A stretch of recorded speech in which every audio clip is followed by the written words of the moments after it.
saludo a todos los que sintonizan a esta hora el canal de todos los venezolanos. Nosotros continuamos estableciendo esta señal desde el laguito del Círculo Militar de Caracas, donde se desarrolla la visita del excelentísimo señor Gustavo Petro, presidente de la República de Colombia, acompañado por su esposa, Verónica Alcocer.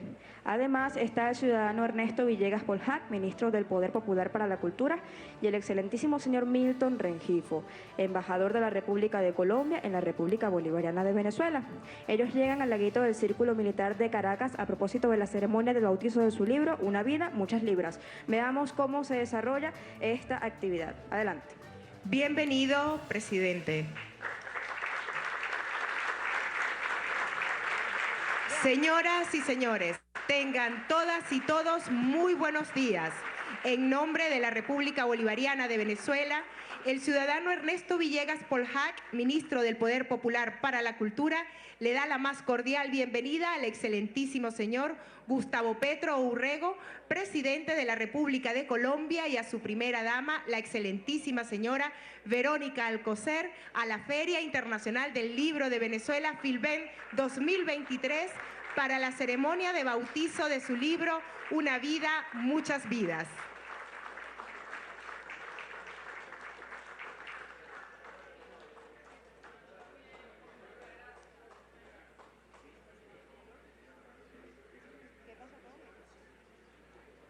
Ministro de Cultura de nuestro país, en compañía precisamente de la comitiva que acompaña al presidente neogranadino Gustavo Petro, que además, por primera vez en la historia de nuestro país, también posee este encuentro bilateral que en la lectura da espacio al diálogo, al debate, pero también al reencuentro a través de la lectura. Daniela sigue dándole cobertura desde el laguito. Adelante, Daniela.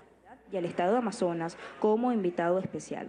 También se rinde homenaje póstumo a los escritores venezolanos Carmen Delia Bencomo y Domingo Alberto Rangel, y al dramaturgo y comunicador social Armando Carías por sus 50 años de carrera artística. La Filben también rinde homenaje a la Biblioteca Nacional por sus 190 años y a la editorial Badel de Hermanos Editores por su aniversario número 50. El recinto ferial está integrado por 2 tarimas, 6 salas y un pabellón infantil. El número de stands es 9. Son más de 26 expositores internacionales y 67 expositores nacionales. Ahí además están los pabellones de Colombia y Venezuela. Colombia es el país invitado de honor en esta Feria Internacional del Libro de Venezuela 2023. Son más de 16.000 libros para la expoventa. Son más de 14.000 libros nacionales y más de 1.000 libros internacionales. Se realizarán 590 actividades presenciales, 200 presentaciones de libros, 210 actividades entre foros, conferencias y conversatorios, y 100 actividades artísticas por Venezuela. De inmediato escuchemos cómo se desarrolla esta actividad. Adelante. A continuación, Himno Nacional de la República de Colombia y el Himno Nacional de la República Bolivariana de Venezuela.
Señoras y señores, tengan todas y todos muy buenos días. En nombre de la República Bolivariana de Venezuela, el ciudadano Ernesto Villegas Polhac, ministro del Poder Popular para la Cultura, le da la más cordial bienvenida al excelentísimo señor Gustavo Petro Urrego, presidente de la República de Colombia, y a su primera dama, la excelentísima señora Verónica Alcocer, a la Feria Internacional del Libro de Venezuela, Filben 2023, para la ceremonia de bautizo de su libro, Una vida, muchas vidas. Palabras del excelentísimo señor Milton Rengifo, embajador de la República de Colombia en la República Bolivariana de Venezuela. Bueno, muy buenas tardes. Al agradecer la presencia del señor canciller Iván Gil, del vicecanciller Rander Peña, el cuerpo diplomático acreditado en Caracas, los colegas del GRULA, la delegación colombiana, por supuesto, nuestro canciller, ministros, amigos, escritoras, escritores, a la delegación colombiana presente en esta exitosa feria en la cual tuvimos el honor de participar como país invitado. La Filben es una institución dentro del corazón de todos los venezolanos. Su impacto es evidente y el hecho de que cuando nos dijeron que éramos país invitado de honor, no dudamos en participar. Hay que decir el papel preponderante que tuvo el ministro nuestro de Cultura, por supuesto el ministro Ernesto Villegas, a quien le hacemos un reconocimiento público por las atenciones, por la hospitalidad, la generosidad, la oportunidad en estos 10 días de intercambiar saberes, opiniones, conocimientos, una delegación cultural por parte de Colombia muy grande. Aquí nos acompañan algunos de ellos, la maestra Teresita Gómez, pero aquí ha estado también el poeta J. Mario Arbeláez, Juan Manuel Roca, poetas indígenas. Nos dieron un recital muy bonito hace 8 días. Entonces, como embajador de Colombia, agradecerles infinitamente. Vinimos a escuchar al presidente, no al embajador. Entonces les doy la más cordial bienvenida y estaremos aquí, profundizaremos. Hay muchas tareas derivadas de esta Filben 2019. Entonces, muchísimas gracias, muy amable. Muchas gracias, señor embajador. Sea bienvenido, señor presidente Gustavo Petro Urrego. Primera dama de Colombia, Verónica Alcocer, y toda su distinguida delegación con su canciller Álvaro Leiva al frente.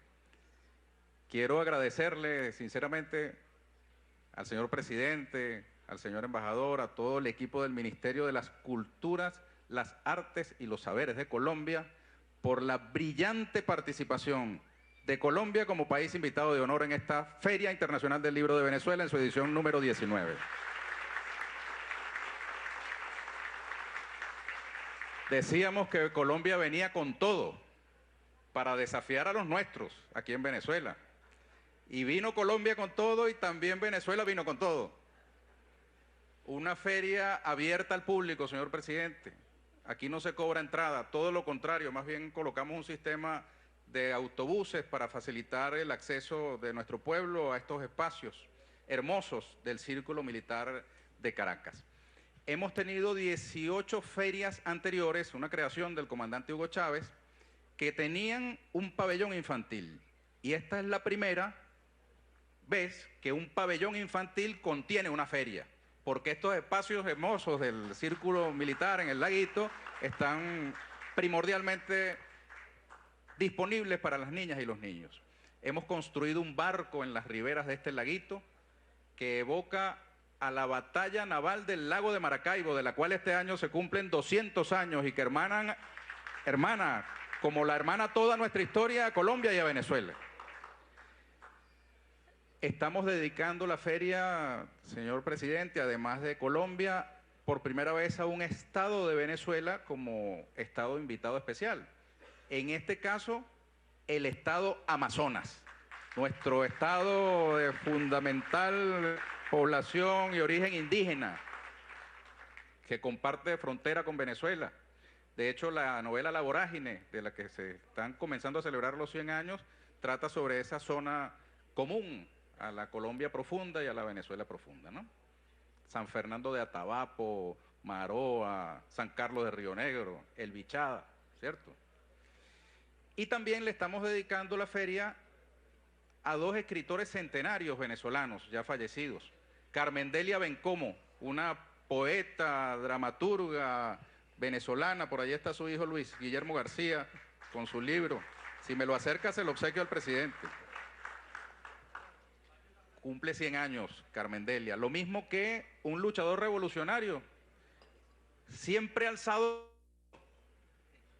llamado Domingo Alberto Rangel,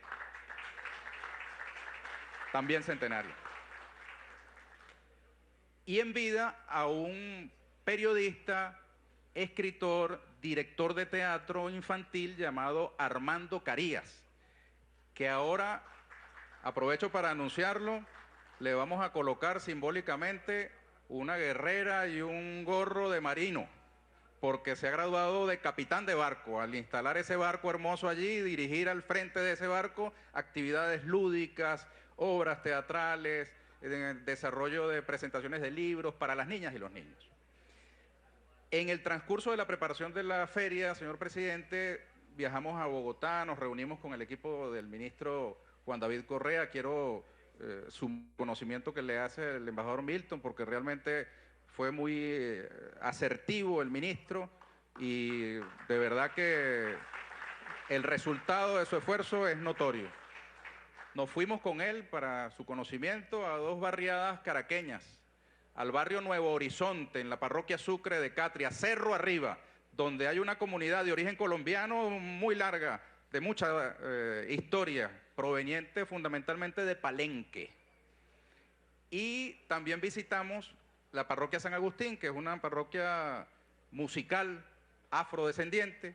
Nos llevamos a las palenqueras de Nuevo Horizonte a que bailaran con el grupo palenquero con Vilés Mí, mis amigos, en idioma palenquero.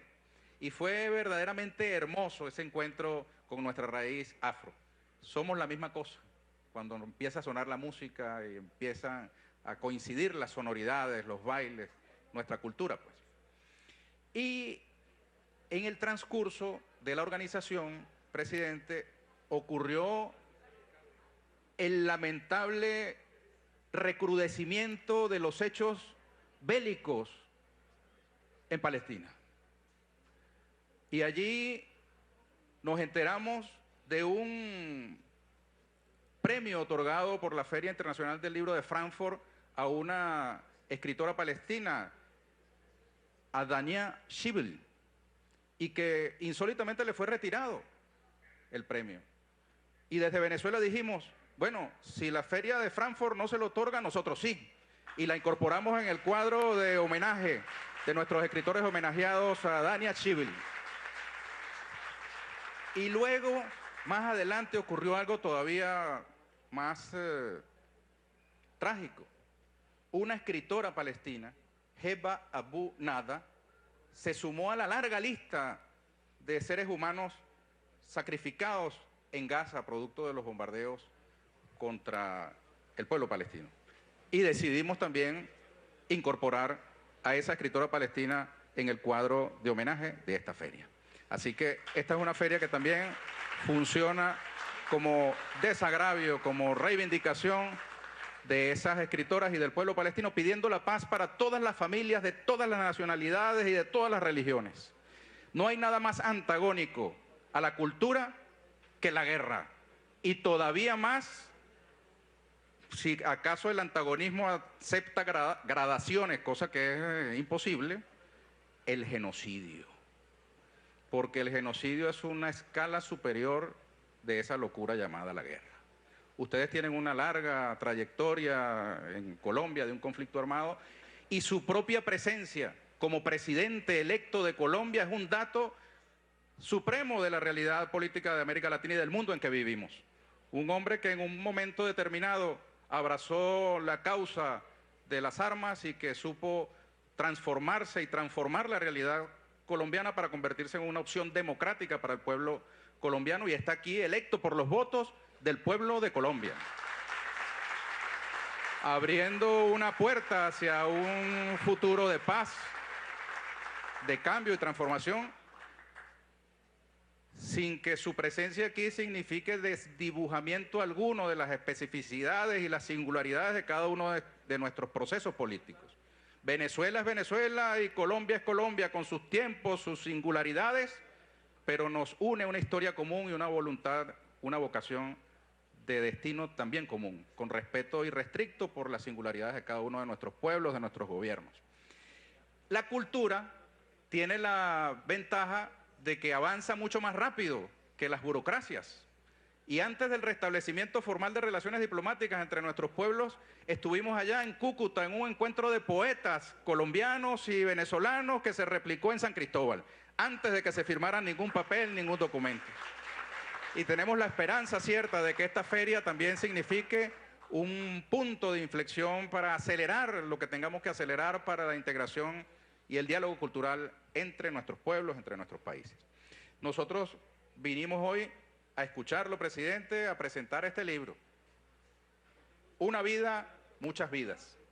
De él, ya usted nos contará, pero hay una referencia que usted hace a la importancia de la lectura en los hogares.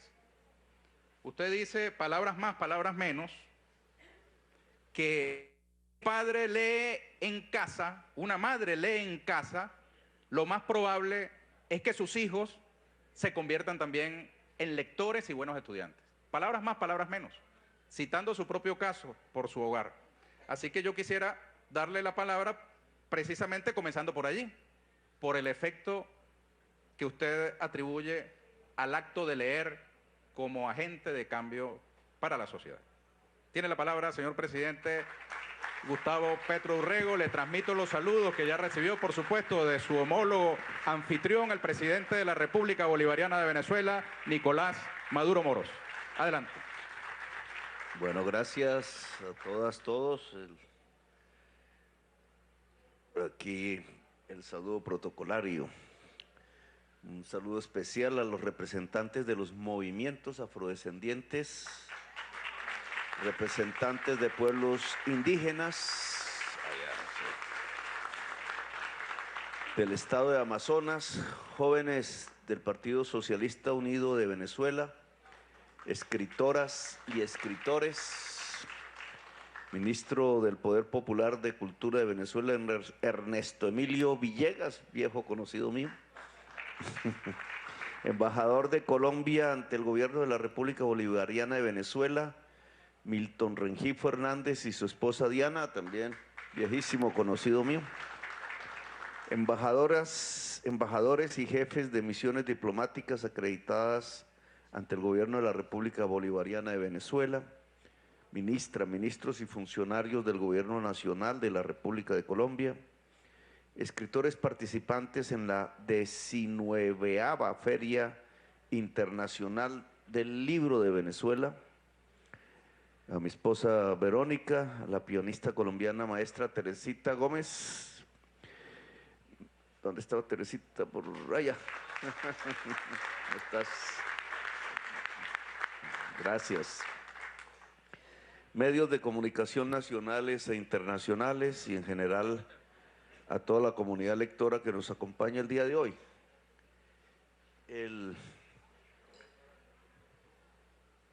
Digamos, este libro, escrito antes de la campaña electoral del año pasado y el año que hemos vivido, un año largo de gobierno, es básicamente el relato de una historia de muchos, de muchas, una generación entera de revolucionarios latinoamericanos, los que están de mi edad, muchos en Colombia no pueden estar, fueron asesinados, tuvieron que irse, hubo una especie de vacío generacional cuando se hacen reuniones del progresismo en Bogotá, en algún lugar de Colombia, siempre hay una enorme diferencia de edades, un bache, o muy jóvenes o muy viejos. Ese espacio medio prácticamente no existe. Y no existe porque fue aniquilado, literalmente, siguiendo una vieja consigna, un viejo episodio por allá de los años 65 en Indonesia, cuando exterminaron todo un partido político, allí con unas cifras terribles, 500.000 asesinados. Partido sin armas, sin pretender hacer ninguna lucha armada, voluminoso, el mayor partido comunista de la historia. Esa práctica se irradió a Colombia también, y fue aniquilado todo un partido, y con ese partido también toda una generación que marca uno de los episodios de la violencia, el exterminio de la Unión Patriótica y el exterminio de una generación de la cual yo apenas soy un sobreviviente.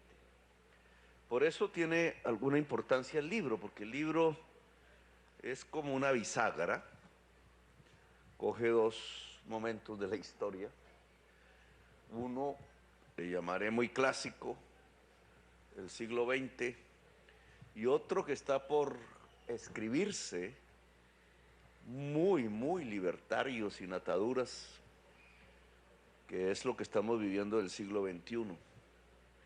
Y por eso, porque mi vida y la de mi generación hace parte de esa bisagra, es que yo creo que es importante escribirla precisamente para que los jóvenes de hoy puedan mirar un poco hacia atrás, una experiencia, con sus fracasos, con sus éxitos, con su heroísmo y con sus cobardías, puedan escribir las páginas que sigan hacia adelante. Y nosotros podamos dejar ese testimonio, por eso somos la generación bisagra, un testimonio hacia adelante que tendrá que recorrer unos caminos quizás muchísimo más difíciles que los nuestros. Quizás por lo que uno puede ver en la sociedad contemporánea. Aquí recogí una frase de José Eustacio Rivera que siempre repito por allá. Antes que me hubiera apasionado por mujer alguna, jugué mi corazón al azar y me lo ganó la violencia. Punto. Es un poquito ese primer signo de la generación del siglo XX, que quiso, quizás por influencia de la Revolución Cubana y en medio del contexto de la Guerra Fría, hacer una revolución con las armas. Ahí todavía está escrito y aún permanece esa frase para evaluarla, la frase que decía que realmente no se puede reformar un Estado si se quiere hacer de verdad una revolución, sino que tiene que cambiarse uno por otro. Bajo esa idea, cambiar un Estado por otro, pues toda una generación latinoamericana se lanzó a las armas. Desde el mito, desde los mitos, el Che, etcétera, hasta la realidad de lo que significaron miles de jóvenes, hombres y mujeres en las cordilleras de los Andes, en las selvas, tratando de ver el mundo, porque así fue, conectados muy intensamente con un mundo que se movía también. Es una época de jóvenes. Siempre he repetido aquí y allá que cuando la juventud es vanguardia, lo que hay son revoluciones. Cuando la juventud es retaguardia, lo que hay son contrarrevoluciones, fascismos. Esa juventud vanguardia del entonces, 60, 70, 80, hasta ahí, pues hizo una nueva cultura, indudablemente, generó la marca de la música que se escucha a nivel mundial. Aún viejitos tocan aquellas canciones donde se inició una revolución cultural. No solo la que explícitamente en China se llamó así, sino en todo el mundo. Una revolución cultural cuyos efectos aún no terminan. Quizás no se midió, como decía la frase, en el reemplazo de un Estado por el otro, sino que se midió por el cambio cultural de la existencia humana. Un cambio cultural que aún vivimos hoy como los ecos, que aún marca las posibilidades del futuro. Fue ahí, en ese inicio, en donde América Latina tuvo cabida, tuvo un papel, que comenzó una época que no tuvo el resultado exitoso en lo que podríamos llamar la lucha política, sino que tuvo un resultado muy exitoso en lo que podríamos llamar la expansión cultural. La libertad la que se puso en el centro de la palabra, la que se puso en el centro del corazón. Los latinoamericanos, sobre todo aquí los caribeños, nos gusta la palabra hablada. Hablamos más que escribir. Nos gusta la palabra escrita. Hacemos poesía. Escribimos libros de literatura.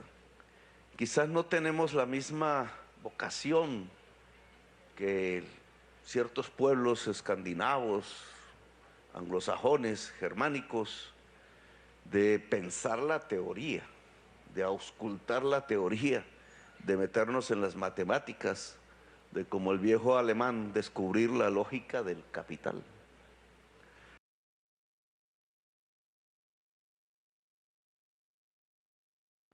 Quizás a aquellos pueblos les faltó la sensibilidad nuestra.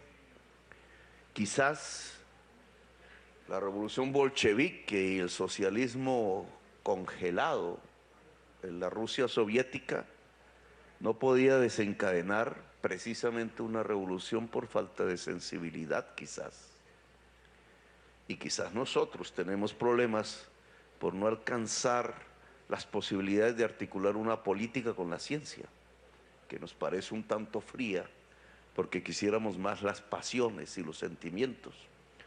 Quizás un señor como Carpentier, que leí en mi juventud, que es parte de algo que América Latina tiene que reivindicar con mucho, es pertinente para este acto, como el boom latinoamericano, que así se llamó, el boom de la palabra hablada y escrita.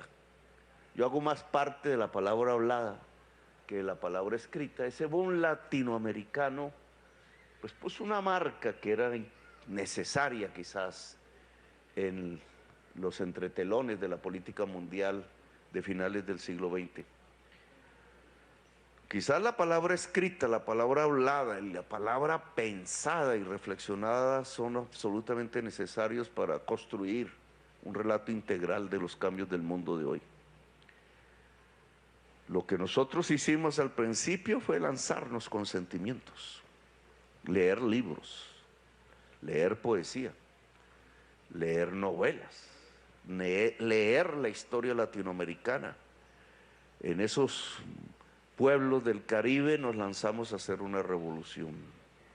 Algunos la hicieron, otros nos quedamos medio en el camino. Pero bien sería dable pensar qué pasa con esas palabras, esas ideas, esas concepciones ahora en este siglo.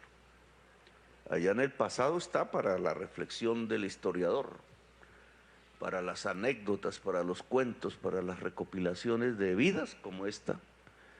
Pero lo más importante es saber para qué sirve eso en el presente. ¿Qué significa eso que se realizó en aquellas décadas con armas, sin armas, cogerlas, dejarlas, hacer acuerdos, buscar democratizaciones, salir de una época de dictaduras, que indudablemente es uno de los logros de esa generación latinoamericana,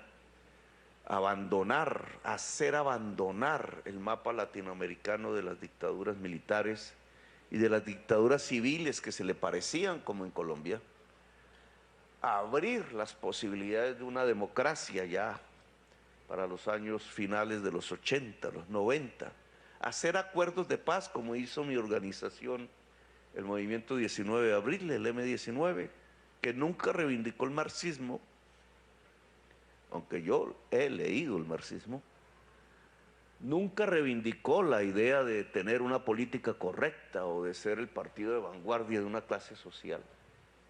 Simplemente quiso hacer cambios como cuando se mueve el agua estancada y los provocó. Ni más ni menos si miramos estas últimas décadas de la historia latinoamericana, incluso antes del triunfo electoral de Chávez, hay un triunfo poco conocido, poco analizado, que es el de una guerrilla que deja las armas, le matan a su comandante, lo asesinan y a los 6 meses se ganan las elecciones, el M-19. Se gana las elecciones de Asamblea Nacional Constituyente, 1991. En medio, en una circunstancia en donde caían dictaduras militares, en donde empezaba a apagarse la guerra revolucionaria centroamericana y donde se derrumbaba todo el mundo soviético. Una época interesante, indudablemente, pero dramática. ¿Qué hacía esa guerrilla solitaria en medio de un país como Colombia, ganándose unas elecciones cuando todo lo que parecía alternativo se derrumbaba? No tenía mucho futuro, no podía ser más que un testimonio que lanzara. El testimonio es, decía uno de esos comandantes de esa organización, como una posta que se entrega al que sigue. No podía ser más que lanzar eso, como entregar un testimonio hacia adelante. Su destino estaba ya asignado por la realidad de la historia mundial, no iba a sobrevivir. Había sobrevivido el combate, la guerra de verdad, pero no iba a sobrevivir el combate de los cambios de la historia, porque la historia venía en contra, sus vientos venían en contra, se apagaba su voz apenas en un texto que todavía está, lo han contrarreformado muchas veces, la Constitución de Colombia. Ese país tan anegado de violencias, incluso hoy, que tiene uno de los textos constitucionales más avanzados del mundo. ¿Cómo entender incluso esa ficción política entre un texto tan avanzado, hecho por excombatientes, revolucionarios y por otras fuerzas políticas, y una realidad tan conservadora, tan ligada al atraso político, tan encerrada, tratando de no mirar el mundo y cómo cambia, tan anegada por la sangre fratricida, regada por la violencia, por muchos problemas contemporáneos? Tan paradójico fue la situación que un muchacho recién salido de la cárcel, coronel venezolano, decidió ir a mirar allá cómo era el asunto en 1994. Y nos encontramos los que salíamos de la constituyente. Yo no fui constituyente, sino mi movimiento, yo era parlamentario, ya por primera vez elegido en un congreso que no conocía muy bien cómo era, ni para qué servía. Y el comandante Hugo Chávez, que llegaba a mirar cómo había sido la Asamblea Nacional Constituyente. Ahí hay una bisagra, no sé si frustrada, no sé si interrumpida, pero ahí hay una bisagra de la historia. Porque Chávez no pertenecía propiamente a la generación nuestra, y creo que él resentía internamente del tema. Pertenecía a otra, era otra, su fuente había sido otra, el origen de su existencia. Nosotros pertenecíamos a la tradición guerrillera de América Latina, profunda, digamos. Indudablemente el M-19 hacía parte de una especie de, le dicen el heavy metal latinoamericano, de intento de revolución incluso mental de todas las estructuras y de los arquetipos que en ese momento yo le llamo eran los clásicos. pero de los cuales nosotros nos intentábamos escapar permanentemente, creyendo que esa revolución colombiana tenía que ser muy parecida a las palabras de García Márquez, a sus mariposas amarillas, a volar, a hacer algo que no se había escrito antes, a algo que llamamos en ese momento el realismo latinoamericano, a escaparnos de lo que el viejo alemán filósofo había escrito, como si esas escrituras también fuesen una prisión. Nos escapamos y nos acabamos. Dejamos el testimonio. Chávez llegó allí a mirar eso. Algunas ideas habrá recogido y vino para acá. Y comenzó un proceso que es muy diferente y el cual hay que analizar. Que ya no pertenece a las guerrillas latinoamericanas clásicas, ni al M-19, ni al Che, y hay que decirlo así, ni a Fidel Castro. Así quisiéramos amarrar eso. A veces retóricamente es otra fase a la que hay que mirar con toda la aventura y la capacidad de... Lo que siguieron fueron triunfos electorales, aquí y allá, por doquier. Nosotros los veíamos por televisión. A pesar de haber entregado el testimonio el primero, un triunfo electoral pacífico, después de dejar las armas y hacer una constitución, pues América Latina comenzó a cambiar por todas partes, menos en Colombia. Colombia se anclaba al pasado. Es más, la Constitución del 91, quizás parte de eso lo escribo en el libro, la Constitución colombiana aún vigente es ficción. Es como un libro de García Márquez. Son palabras escritas. No se aplican en Colombia. Cuando uno está con la Constitución en la mano y va a una región, el Urabá, cerca a Panamá, cerca al tapón del Darién, que ahora se ha vuelto muy famoso. La realidad de la Constitución escrita y la realidad real del Urabá distan kilómetros y kilómetros de distancia. En el Urabá existía una dictadura que mataba a los obreros, 3.000 asesinados, uno por uno, o en masacres.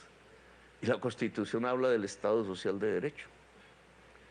Ahí aprendimos nosotros cierta realidad colombiana, la distancia entre la palabra, la retórica y la realidad. La realidad de la muerte, del asesinato, del sobrevivir en medio del terror para tanta gente que simplemente porque el hijo había sido líder obrero o porque estaba mal ubicado en el momento menos necesario, pues murieron 200.000 personas. Depende de la cifra con que uno arranque, como la Comisión de la Verdad lo ha escrito en unos volúmenes inmensos que están allí, que no quiso recibir el pasado gobierno, yo recibí. Depende de la fecha con que uno arranque. O si no se habla de 500.000, o si no se habla de 700.000 muertos, si es desde el 9 de abril del 48, un poco antes. Si yo quiero contar desde el momento de la Constitución, del decreto de la Constitución del 91, hacia adelante van 200.000 muertos. ¿Cómo una Constitución tan democrática vive, se mantiene como un escrito en un país que ha matado decenas de miles de personas, los ha descuartizado, los ha metido en fosas comunes aquí en la frontera con Venezuela? Hay unos hornos crematorios donde centenares de personas fueron quemadas, igual que los nazis, confesado por el que lo hizo, con un Estado cómplice de ese genocidio, por secciones no generalizables, funcionarios armados, desarmados, juntos con le llamamos los de la motosierra, los descuartizadores, generando ese genocidio que tiene un solo motor, una acumulación de riqueza que nos ha convertido en uno de los 4 países más desiguales socialmente del mundo. ¿Cómo iba a florecer una izquierda ahí o un progresismo? ¿Cómo iba a florecer algo? ¿Cómo iban a haber flores? ¿Cómo se podía escribir en medio de la violencia? Algunos lo han hecho, aquí los tienen. Pero un Gabriel García Márquez tenía que morir ahí. No podía florecer. Igual que la Constitución del 91 tenía que convertirse en letra muerta. El mismo Premio Nobel de Colombia, quizás una de las figuras más universales de América Latina, pues no podría sobrevivir. Él prefirió enloquecer. Nosotros sobrevivimos. No sé cómo. Incluso esa sobrevivencia no es completa. Dicen que 1 de cada 5 colombianos padecen o padecemos problemas mentales. Esto me lo coge la prensa y me lo vuelve un escándalo mañana. Pero son los estudios científicos, depresión, angustias. Pareciera que no se siente la violencia, pero entra. Va construyendo el ser humano, va construyendo una cultura. La cultura es más poderosa que la política, muchas veces, generalmente. Y obviamente allí se cimentó una cultura antidemocrática, una cultura del odio, una cultura del miedo, que es la otra cara de la moneda del odio, y una cultura de la mentira, porque para tapar el que tengamos una de las constituciones más democráticas del mundo, con un genocidio, en donde hoy que vemos Palestina y cómo bombardean niños y niñas, pues en Colombia lo hacían todos los días, por orden del jefe del Estado. Bombardear. En Colombia no es extraño. Han muerto 350 niños y niñas desde el año 2000 bombardeados.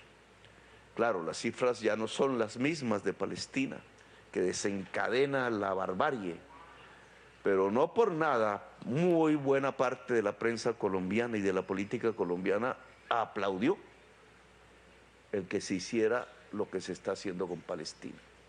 Y el que yo saliera simplemente recordando mi pasado, recordando por qué razón nosotros nos levantamos, simplemente diciendo que hay que protestar contra cualquier injusticia. Ese simple hecho de decir, oiga, detengan el genocidio en Palestina, casi me sacan del gobierno. Sionista, ¿qué? Antisemita, me dijeron. Yo que siempre leía los libros de la insurrección del gueto de Varsovia, porque me parecía una lectura muy interesante, la historia del gueto de Varsovia. Claro, no se puede, cuando uno profundiza la insurrección del gueto de Varsovia, pues se encuentra la izquierda liderando, en un acto desesperado, la izquierda judía, liderando uno de los actos más sublimes de la humanidad, un grito de libertad. Pero ellos allí confinados, ellos allí a punto de morir, ellos en las últimas circunstancias, en donde a un ser humano no le puede caber más sino el dejarse matar o el insurreccionarse, pues allí se insurreccionaron. ¿Qué diría uno de esas voces si las trajera al presente y las pusiera en Gaza? Pues yo las recordaba y simplemente dije como jefe del Estado que ahí hay una barbarie. Y me cayó la mayoría del establecimiento colombiano y ahora lo entiendo por qué. Es que ellos estaban acostumbrados a bombardear niños y entonces no les parece anormal lo que están viviendo en Gaza. Pues esa contradicción entre la Constitución que hizo el M-19, pioneramente en lo que yo he denominado la primavera latinoamericana, con otras fuerzas, porque no fuimos únicos, sino que abrimos no el escenario del partido único, que era lo clásico en ese momento, derrumbándose ya en la Europa Oriental y la Unión Soviética, sino una posibilidad pluralista, y ahí la lo que puede ser una ingenuidad si se mira el gobierno mío hacia el futuro. Cuando lo miren desde lejos, qué ingenuidad, porque recordarán la primera frase de la Revolución Clásica, es que no se puede reformar un Estado sino reemplazar un Estado por otro. Quizás acertemos, quizás no. Veamos un poco, y discúlpeme el trazo biográfico, pero el hoy, lo que acontece, no tanto el análisis del pasado. Del análisis del pasado solo recordaría una frase teórica. El socialismo es la propiedad del Estado de los medios de producción. Y ahí un concepto teórico construido allá en Europa. El cambio es el cambio de las relaciones de producción. Eso casi no cabe en la poesía, ni en la literatura, ni en la novela. Es difícil explicarlo. Pero si lo traigo a tiempos actuales, ¿en qué quedó ese relato? Las relaciones de producción o el socialismo es la propiedad estatal de los medios de producción. Pura teoría. Esa teoría puesta a los ojos de hoy, diría uno, pues fracasó. Una frase. Me puse a leer el COVID en Italia, porque me dio el COVID, casi me mata. En Italia me puse a leer pues los 3 tomos del Capital. Tuve tiempo. El tercero es aburridísimo. No, eso es un poco de su borrador y todo metido en un libro. Pero ahí trataba de mirar un poco dónde podía existir una frase similar. Realmente no está escrita ahí, no la he encontrado. El hombre se abstenía de definir cómo sería el futuro. Y lo hacía porque se consideraba un científico. Lo que quería era ver las leyes de lo que estaba viviendo, de tal manera que todavía hoy no se ha podido sobrepasar un análisis con la profundidad que él realizó sobre el presente, la lógica del capital. Lo traigo a cuento porque él nunca dijo que el socialismo era la propiedad estatal de los medios de producción. Acabo de leer ahí, después de la aburrición del tercer tomo, nada se parece a los libros de García Márquez, que dice el modo de producción de trabajo asociado. Eso es muy diferente. Quizás esa era su idea en el siglo XIX. Simplemente el trabajo asociado y libre. Y libre. Pero lo dejo ahí porque quisiera ver eso que él llamaba la lógica del capital. Él decía, el capital es como un huracán, se expande, no tiene límite, muy revolucionario en ese sentido, porque su gran motor es la tasa de ganancia, la ganancia, y para eso cada vez va a consumir más seres humanos usándolos como obreros, cada vez más materias primas y cada vez más mercancías saldrán a cualquier resquicio del mundo, porque en la realización de las mercancías se realizará la ganancia. Esa es su lógica. Esa lógica no ha variado hoy. Solo que si yo la pongo en contexto con lo que estamos viviendo en estos años del siglo XXI, en lo que pasa en Gaza, en lo que pasa en Ucrania, en lo que pasa en la economía y en la política contemporánea y en lo que entonces nos afecta, si uno es un presidente de un país como Colombia, pues ahí tenemos algo que quizás en el siglo XX no imaginábamos, ni está escrito en la Constitución, ni yo lo viví en esa parte de la bisagra del siglo XX, ni ningún movimiento revolucionario radical o no radical, ni pacífico ni armado. La crisis climática. Ya los científicos sí sabían, año 89 creo, ahí tiene unas fechas un señor Janssen, científico anglosajón. Janssen debe ser más bien escandinavo, de origen escandinavo, ya lo decía él. ¿Cómo se nos distancia la palabra, la retórica, nuestra sensibilidad un poco de la ciencia exacta o de la pretensión de que hay una ciencia exacta? Pero Janssen, que yo creo que políticamente muy poco tiene que ver con nosotros, pegó un campanazo que después fue replicado al principio con baja voz hasta que la ciencia gritó. Y aquí este es un primer elemento que me parece fundamental para el progresismo de hoy, porque en la bisagra del siglo XX nosotros creíamos que estábamos aplicando una teoría científica. Yo creo que sí la aplicábamos, porque era una ciencia incompleta. Todo el accionar, la táctica, etcétera, estaba guiada por lo que llamábamos la praxis, es decir, por estar iluminados, entre comillas, por una teoría que tenía sus complejidades, sus recortes, pero hoy hay una teoría científica, que otra vez replica por todos los rincones de la humanidad. Es la teoría de que al emitir gases efecto invernadero que provienen del petróleo y del carbón, y aquí el petróleo, ustedes tienen mucho petróleo, nosotros tenemos muchísimo carbón. Mire cómo estamos en uno de los ombligos de la problemática actual, en este Caribe. Cómo al emitir eso allá a la atmósfera se produce un calentamiento global, dice la ciencia, que puede provocar la sexta extinción, incluida la de la especie humana.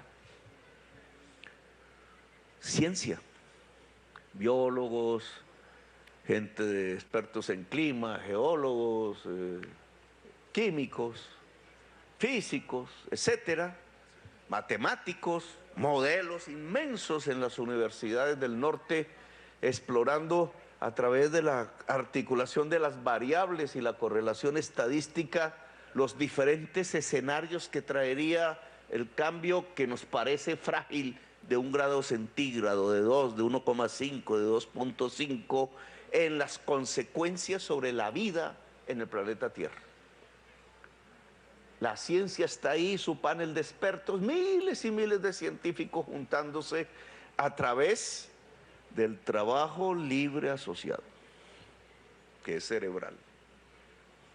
Solo que ya no le ponemos la marca, que es colaborando para encontrar lo que nos puede acontecer, lo que ya nos está aconteciendo.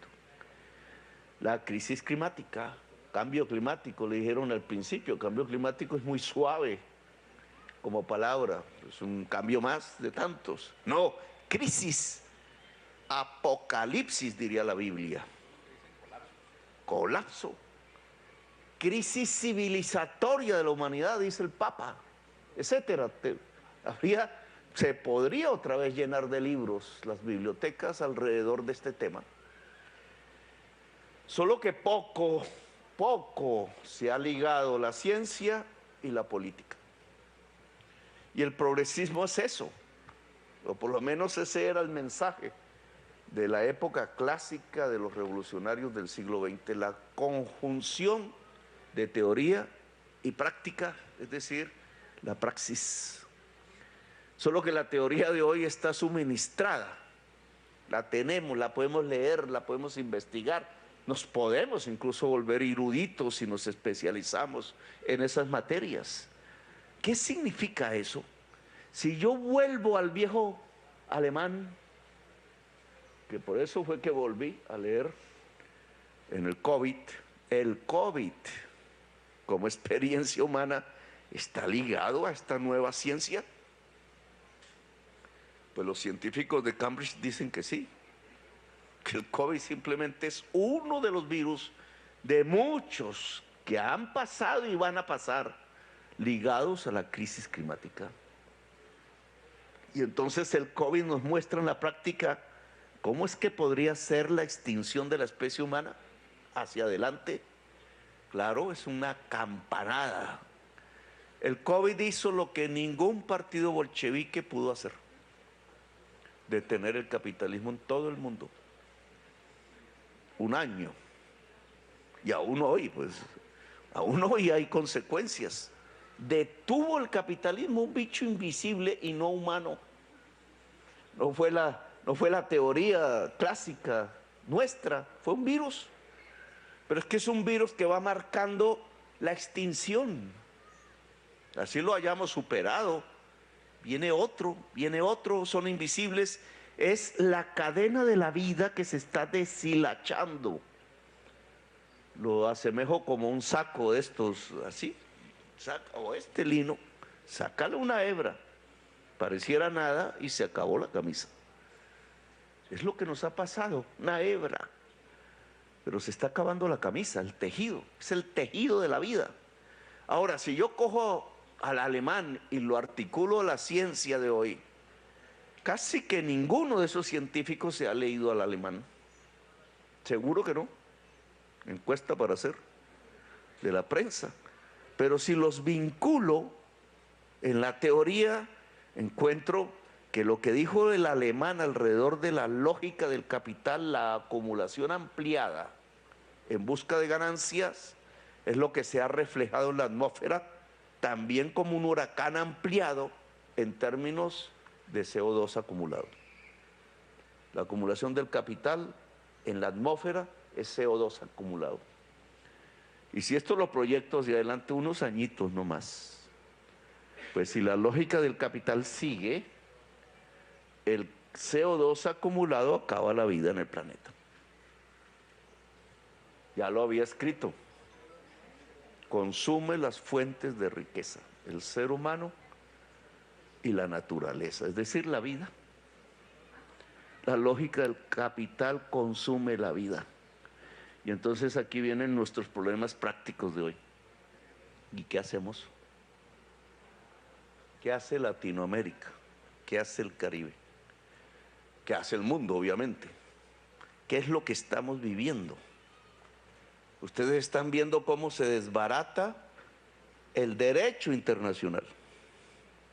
Igual que la hebrita, en términos jurídicos, el acumulado de la civilización humana, incluso a partir sobre todo de la derrota de los nazis, se está acabando.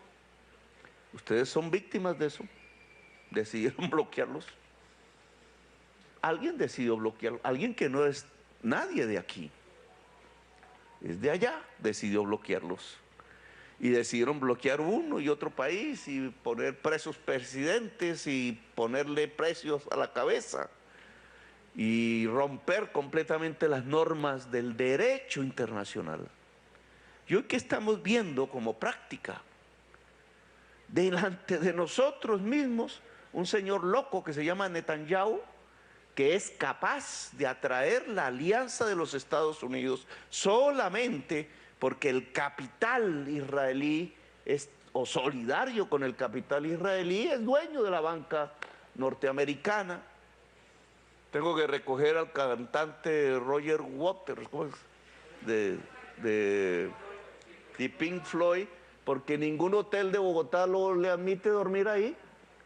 ¿Por qué? Porque decidieron vetarlo porque defiende a Palestina. Eso es derecho internacional, eso es democracia. Entonces es una solidaridad a la inversa, tratando de que no se diga que están haciendo lo mismo que Hitler hizo con el pueblo judío. Es decir, que estamos ante un genocidio y que está avalado por quienes hablan y hablan todos los días de democracia. Una paradoja total. Entonces a nosotros nos califican y ellos no se dan cuenta que están matando muchísima más gente. Y no gente solamente, sino bebés. Una masacre de bebés. Herodes,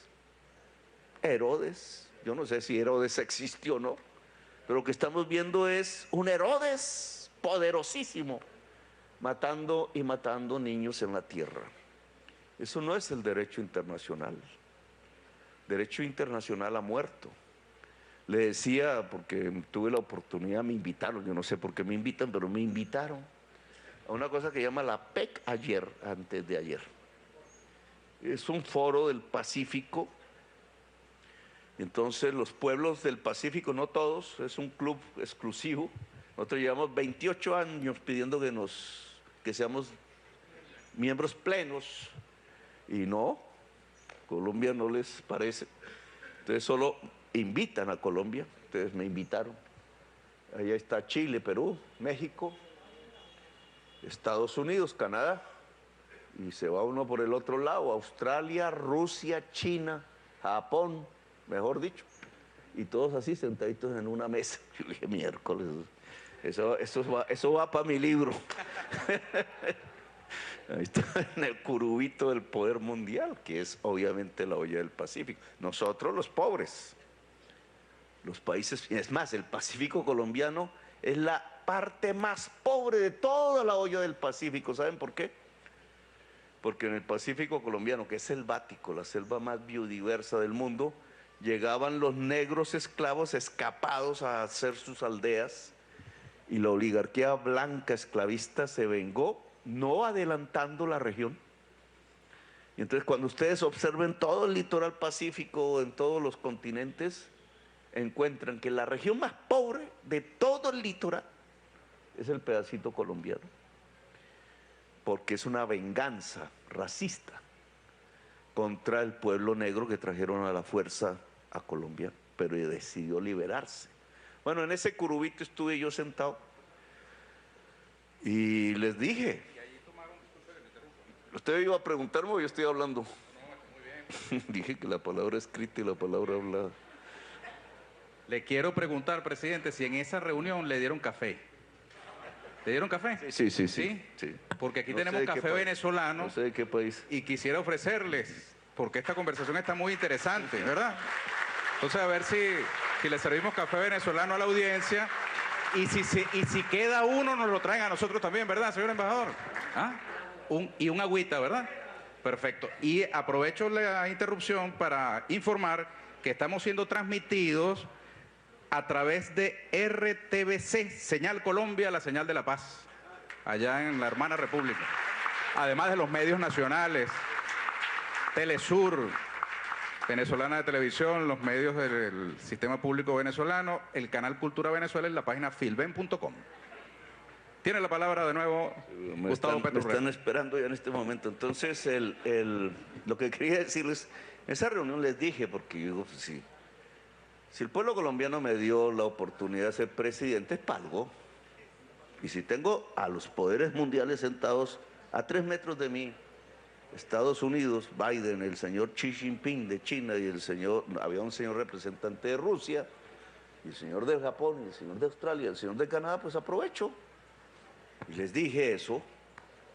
El evento era para hablar de la descarbonización.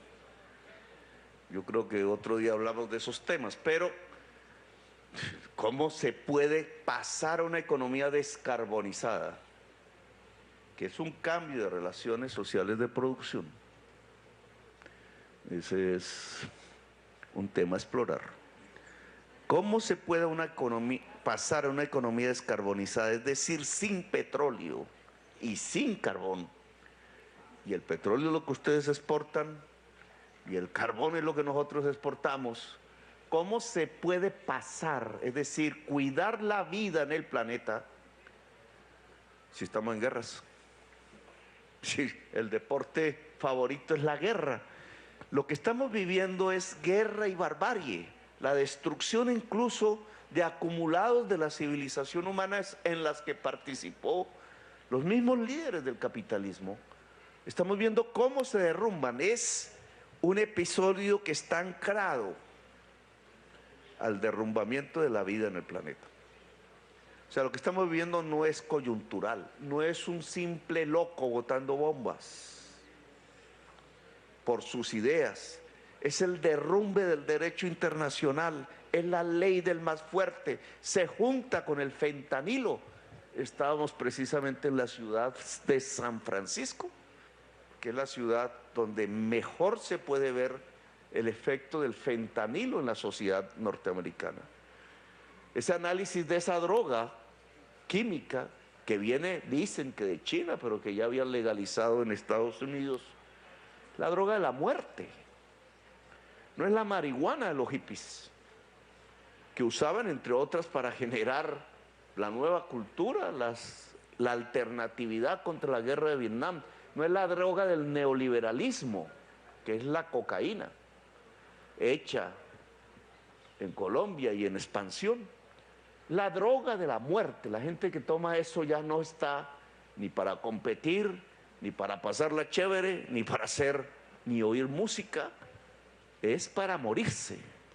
Si uno coge ese malestar de la cultura, que hay que llamarla así, esa droga, que seguro tendrá otras parecidas, coge el derrumbe del derecho internacional, coge el genocidio visto en directo y en línea. ¿Qué piensa un joven hoy? ¿Tener hijos?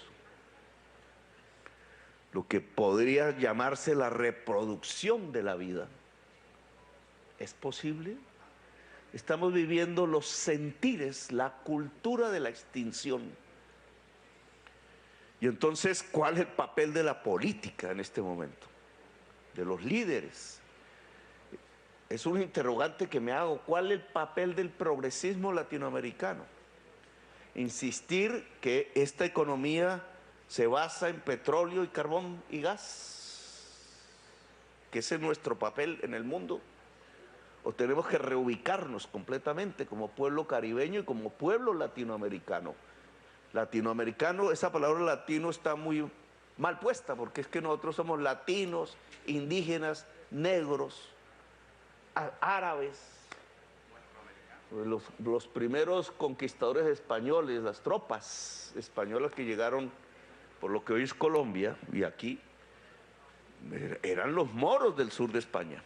Por eso tenemos cultura muy ligada al pueblo árabe, quizás olvidada, pero está ahí. Y ese tipo, digamos, ¿cómo nos portamos hoy? ¿Cuál es el papel de la izquierda? ¿Cuál es el papel del progresismo, para ponerlo en términos más generales, y el de América Latina en un mundo que vive la extinción y la crisis climática? Y yo creo que aquí estos libros por los cuales nos juntamos nos muestran un camino, en general, sin que sus autores estén de acuerdo entre sí ni con nosotros, ni se trata de eso. Es el camino de la vida, la política de la vida es la que se vuelve hoy una política revolucionaria. La política de la vida es un concepto que debió haberla descubierto un caribeño, eso lo dejamos en la investigación, pero la trajo un francés, Foucault, le llamó biopolítica. Quizás alguien esté detrás de ese término antes que Foucault. Él la vio como lo contrario, lo vio como la manipulación desde el poder de la vida y lo calcó de los nazis, lo estudió de los nazis. Cómo el poder puede manipular la vida y convertir la biopolítica en una tanatospolítica. Pero bueno, hoy nosotros podríamos ser a escala mundial la posibilidad de construcción de una política de la vida, lo cual implica integrar la humanidad, lo cual implica pensar Latinoamérica, o como queramos llamarla, en este nuevo contexto. No es cómo se reemplaza un Estado por otro, la teoría clásica.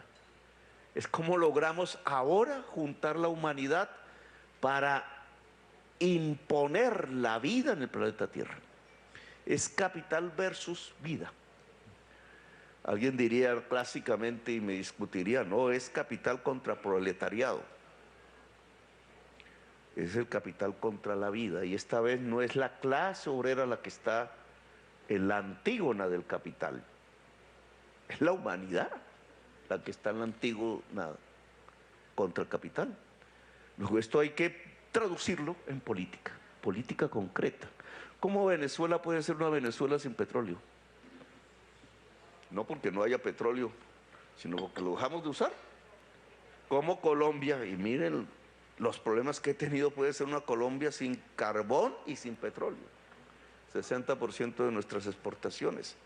Pensar eso ya es pensar una revolución, un nuevo país, un país diferente, una humanidad que se asienta en ese país, en ese territorio, que se vuelve diferente porque se vuelve un amante de la vida, de la existencia, la reproducción de la vida. Hay un marxista, entre otras costarricense, de origen alemán, Hinkelhammer, que murió hace poco, que ya lo había escrito. Es interesante por eso, porque él desde su influjo alemán quería la teoría, pero en su existencia costarricense pues estaba en la explosión de la vitalidad. Y entonces al juntarse esas dos cosas generó, digamos, una literatura que es importante leer hoy, porque él establece que el cambio tiene que hacerse como una reproducción de la vida, no como una reproducción del capital, sino como la reproducción de la vida como eje central de la nueva política en nuestros países. Bueno, yo ya me explayé lo suficiente, quería mirar esta bisagra entre lo que pensábamos cuando éramos jóvenes, todavía somos relativamente jóvenes, y lo que pensamos ahora en medio de una humanidad en crisis. Gracias por haberme escuchado, muy amables.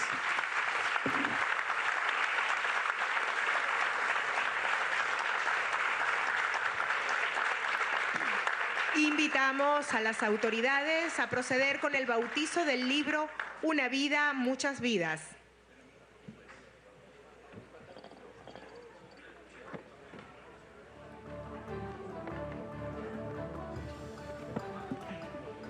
Sí, mientras van subiendo las autoridades para hacer el bautizo del libro, compartimos algunas reflexiones y algunos datos de esta 19ª edición de la Feria Internacional del Libro de Venezuela. Un espacio para el reencuentro, leer nos reencuentra, el lema de esta 19ª edición de la Feria Internacional del Libro, que recibe a Colombia, a la delegación colombiana, con el lema Elogio de la Hospitalidad. Una invitación a la lectura y a la reflexión en torno a la generación bisagra, esa que dejó una gran brecha generacional entre quienes en el pasado y el presente se plantearon transformar la sociedad colombiana. Es uno de los temas que nos propone el presidente Gustavo Petro en este libro Una vida, muchas vidas.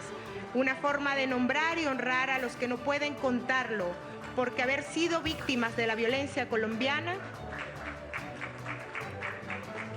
sí, al haber sido víctimas de la violencia colombiana, se plantearon la transformación, se fueron quedando en el camino. Este libro fue presentado antes de la campaña electoral, de la campaña electoral que hizo al presidente Petro, que lo hiciera en aquel momento presidente. Así estamos en la Feria Internacional del Libro, la fiesta del libro y la cultura más importante de Venezuela. Ahora invitamos a la firma de libros por parte del excelentísimo señor presidente de la República de Colombia, Gustavo Petro.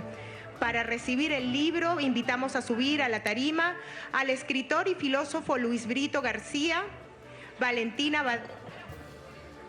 uno por uno. Sí. Invitamos al filósofo y escritor Luis Brito García, y recordamos que la Feria Internacional del Libro de Venezuela está abierta, tendrá sus puertas abiertas con entrada gratuita hasta el lunes 20 de noviembre, y acá podrán disfrutar de toda la programación de nuestra feria, que nos invita a reencontrarnos a través de la literatura. Este año con Colombia como país invitado de honor, que nos propone La Maloca, un espacio de encuentro político, de encuentro social, cultural de las comunidades indígenas colombianas. Nos invita a convertir este laguito en La Maloca de reencuentro y basada en el elogio a la hospitalidad. Invitamos a Valentina Badel, de Badel Hermanos, editorial homenajeada en esta Filben por sus 50 años de trabajo ininterrumpido. Está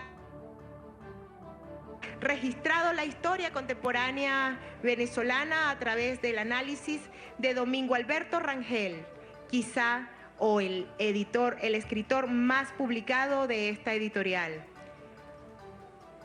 Nuestra Feria Internacional del Libro de Venezuela cuenta también con una amplia oferta editorial y una programación conformada por más de 600 actividades literarias, académicas, profesionales, artísticas y culturales. 200 presentaciones de libros, 210 actividades entre foros, conferencias y conversatorios, 100 actividades artísticas y 80 actividades en el pabellón infantil y juvenil. 65 escritores internacionales provenientes de Colombia, Argentina, Cuba, Honduras, España.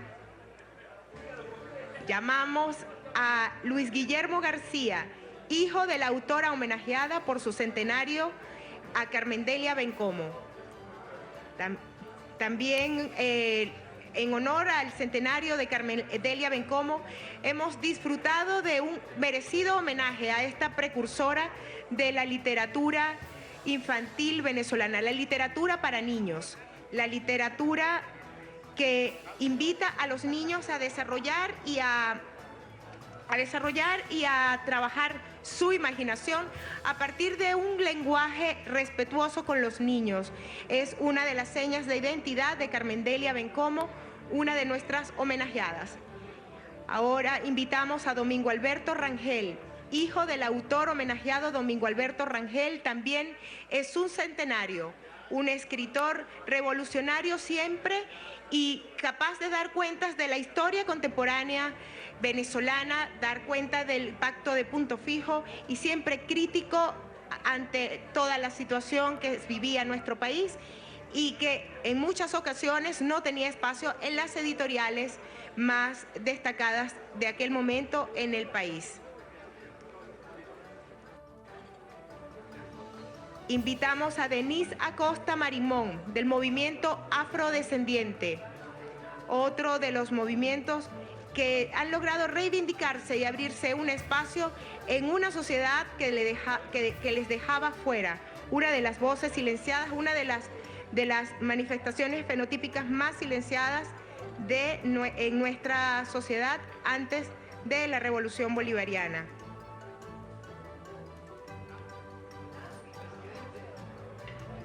...161 escritores venezolanos y 67 editoriales nacionales. Todo esto, todas estas personas se reúnen aquí en la Feria Internacional del Libro de Venezuela en su 19ª edición. Maybe Hugueto Ponce, movimiento afrodescendiente. La feria rinde homenaje póstumo a la autora palestina Eva Abu Nada, fallecida en octubre pasado tras ataques de Israel contra Gaza, así como a los escritores locales Carmendelia Bencomo y Domingo Alberto Rangel, ambos fallecidos y que llegan a su centenario. Violeta Uribe, comunidades originarias indígenas del Estado Amazonas, estado homenajeado en esta 19ª edición de la Feria Internacional del Libro de Venezuela. Después de 7 años, la Feria Amazonas llega a la Feria Internacional del Libro trayendo una amplia selección de textos y también de conversatorios, de encuentro, de productos que presentan a la región como una zona productiva de Venezuela. Héctor Reyes, comunidades originarias indígenas, también del Estado Amazonas.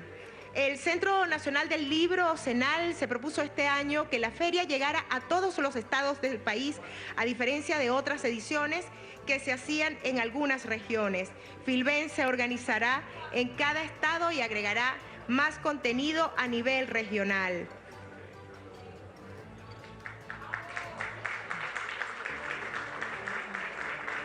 La juventud presente también, Engerly Cueva de JPSUB. La juventud, la generación de relevo, la generación que participa y también se hace eco de toda la transformación social que se está dando en Venezuela. La feria busca rescatar y consolidar también la producción editorial de Venezuela. Seguimos en la 19ª edición de la Feria Internacional del Libro de Venezuela. Colombia, país invitado, con la visita del excelentísimo presidente de la República de Colombia, Gustavo Petro. Ahora invitamos a las autoridades para la fotografía oficial del evento. La fotografía que dará cuenta de este encuentro solidario, de este encuentro amoroso, con un elogio de la hospitalidad por parte de Colombia y con el lema Leer nos reencuentra. El espacio de encuentro a partir de la literatura y de una amplia selección y programación de actividades. Y ahora, sí, señoras y señores, en nombre del Gobierno de la República Bolivariana de Venezuela, se informa que ha concluido la ceremonia del bautizo del libro Una vida, muchas vidas. Por su amable atención, muchas gracias.